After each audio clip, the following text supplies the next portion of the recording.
Hello dear students, welcome back to Organize Knowledge channel. और आज की जो वीडियो है उसमें डिस्कस करेंगे worksheet number 39 for class 7th विषय विज्ञान है। और ये वर्कशीट आपके लिए 14 दिसंबर 2021 के लिए शेड्यूल की गई है। आज की जो वर्कशीट है स्टूडेंट्स, उसमें हम गति और समय इस चैप्टर को जो है यहाँ से स्टार्ट करेंगे, ठीक है। और इस वर्कशीट में हम ये पहला भाग जो है इस चैप्टर का पढ़ेंगे। सो वर्कशीट शुरू करने से पहले प्लीज़ चैनल को सब्सक्राइब कर दीजिए, बेल आइकन को भी प्रेस कर लो ताकि आपको आने वाली वीडियोस की नोटिफिकेशन वो समय से मिल जाए। सो देखिए क्या दिया गया है। कुछ वस्तुएं अपना स्थान नहीं बदलती हैं, ये स्थिर रहती हैं। यानी कुछ वस्तुएं वे एक ही जगह पर रहती हैं और समय के अनुसार वे अपना स्थान नहीं बदलती हैं। जैसे कि पेड़ है, पुस्तक, टीवी आदि। तो पेड़ है जहाँ पर होगा वहीं पर खड़ा रहेगा, ठीक है। समय के अनुसार उसकी जगह नहीं बदलेगी। अगर कोई पुस्तक टेबल पर रखी है तो वो रखी रहेगी, टीवी है आदि सभी चीज़ें। जबकि कुछ वस्तुएं बच्चों अपना स्थान बदलती हैं, जैसे बस, कार आदि। इनकी इस अवस्था को गति कहती हैं। देखिए, जो वस्तुएं अपना स्थान समय के अनुसार नहीं बदलती हैं, ठीक है, तो वो वस्तुएं विराम अवस्था में कही जाती हैं। और जो वस्तुएं अपना स्थान बदल लेती हैं उन्हें हम क्या कहते हैं, उस अवस्था को हम गति की अवस्था कहते हैं। क्लियर। उसके बाद देखिए, धीरे या तेज। तो कुछ वस्तुएं जो हैं वो धीरे चलती हैं और कुछ वस्तुएं बहुत तेज चलती हैं, ठीक है। दिए गए चित्र में तुलना करके बताइए कि कौन सी वस्तु तेज चलती है और कौन सी वस्तु धीरे चलती है। तो बहुत आसानी से बच्चों आप यहाँ पर तुलना कर सकते हो और बता सकते हो कि कौन सी वस्तु धीरे चलेगी और कौन सी वस्तु तेज। पहला दिया गया है कार या साइकिल। तो इनमें कौन सी वस्तु जो है तेज चलती है, बहुत आसानी से लिख सकते हो, कार जो है वो तेज चलती है। इसी तरह देखिए, नंबर 2 है स्कूटर या कार। तो स्कूटर या कार में कौन सी वस्तु जो है तेज चलेगी, स्कूटर या कार। तो कार जो है वो जो है क्या करती है, यहाँ पर तेज चलती है। तो आप यहाँ पे लिख देंगे कार। तो दोनों में ही कार जो है वो तेज चलती है। क्लियर। तो आपको ये अपनी कॉपी में ऐसे ही लिख लेना है जैसे यहाँ पे बॉक्स बना के लिखा हुआ है। नेक्स्ट देखिए, अब आपको क्या दिया गया है। यहाँ पर आपको 3 अवस्थाएं दी गई हैं, ए बी सी, ठीक है। उसके बाद सेकंड में दिया गया है आपको, देखिए ए सी और बी। बी जो है वो सबसे आगे निकल गया। यहाँ पर बच्चे रेस के लिए जो है तैयार हैं। यहाँ पर जो बी बच्चा है वो आगे निकल गया, उसके बाद सी है और उसके बाद लास्ट में ए है।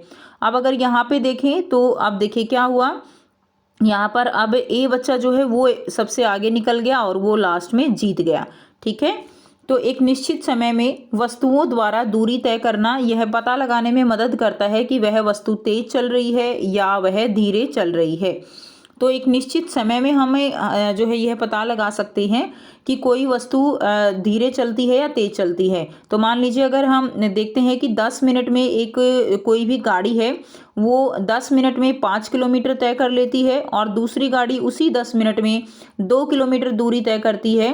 तो जो पहली गाड़ी है जो 10 मिनट में जो है 5 किलोमीटर तय कर रही है, उसकी जो गति है वो क्या है, वो तेज़ है, वो तेज़ चल रही है, ठीक है।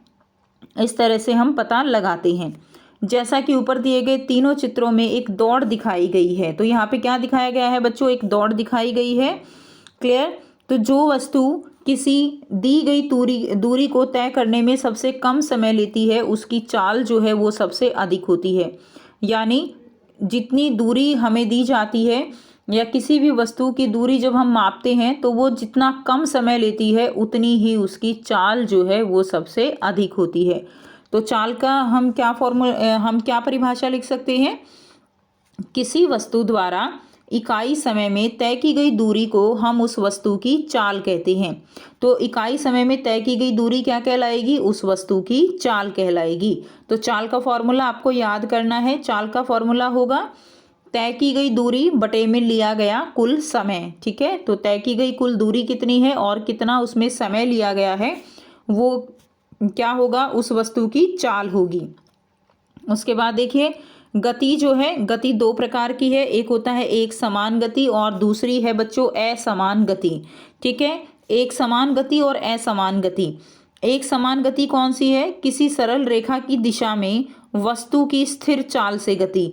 यानी समय के साथ वस्तु की चाल जो है वो भी एक जैसी बदल रही है, क्लियर। अगर हम देखें जैसे मान लीजिए टाइम है और यहाँ पे जो है क्या है हमारे पास चाल है, तो यहाँ पे 5 सेकंड में चाल जो है वो कितनी है 2, यहाँ पे मान लेते हैं यहाँ पे हम कि 5 सेकंड में जो है यहाँ पे 2 मीटर है, ठीक है, 2 मीटर। क्लियर। 2 मीटर की दूरी जो है यहाँ पे तय की जा रही है। उसी तरह अगले 5 सेकंड में भी कितनी दूरी तय हो रही है, अगले 5 सेकंड में भी 2 मीटर की दूरी तय हो रही है। इसी तरह अगले 5 सेकंड में भी कितनी दूरी तय हो रही है, 2 मीटर की दूरी तय हो रही है। तो यहाँ पे समान समय में समान दूरी तय की जा रही है, तो समान समय में समान दूरी है, तो ये कैसी गति है, एक समान गति है। लेकिन अगर किसी सरल रेखा की दिशा में वस्तु की अस्थिर चाल से गति होती है तो वो गति असमान गति होती है। यानी समान समय में अगर असमान दूरी तय हो रही है या असमान समय में असमान दूरी तय हो रही है, क्लियर, तो उसको हम क्या कहते हैं, उसको हम असमान गति कहते हैं। अब यहाँ पर आपको बच्चों बहुत ही आसान से 2 प्रश्न दिए गए हैं जिनके आंसर हम करेंगे। पहला प्रश्न है, खुशी और सोनी जो हैं वो क्या हैं, 2 बहनें हैं, दोनों एक ही स्कूल में पढ़ने जाती हैं। खुशी 12 मिनट में स्कूल पहुंचती है जबकि सोनी 15 मिनट में। दोनों में कौन तेज चलता है और कौन धीरे। तो एक ही स्कूल में जा रही हैं, खुशी को लगते हैं 12 मिनट और सोनी को लगते हैं 15 मिनट। तो यहाँ पे तेज कौन चल रही है, खुशी यहाँ पे तेज चल रही है और सोनी जो है वो यहाँ पर धीरे चल रही है, ठीक है। तो आइए इसका आंसर हम देखते हैं कैसे लिखेंगे। सो यहाँ से आंसर लिखेंगे, दोनों में खुशी तेज चलती है और सोनी धीरे, क्योंकि खुशी स्कूल पहुँचने में केवल 12 मिनट लेती है जबकि सोनी 15 मिनट में स्कूल पहुँचती है, ठीक है। तो दोनों में कौन तेज चलती है, खुशी, और सोनी जो है वो चल रही है धीरे, ठीक है।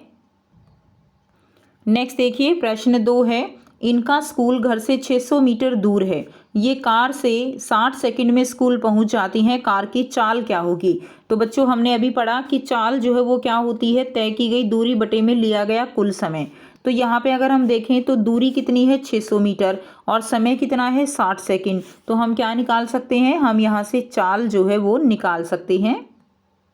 सो यहाँ से बहुत आसान है, चाल बराबर है दूरी बटे समय। तो दूरी कितनी है, दूरी है 600 मीटर, ठीक है, और समय कितना है, समय है 60 सेकंड। तो 600 को चाल निकालेंगे तो चाल का फॉर्मूला दूरी बटे समय, तो 600 बटे 60, तो ये आ जाएगा और ये 10 आ जाएगा।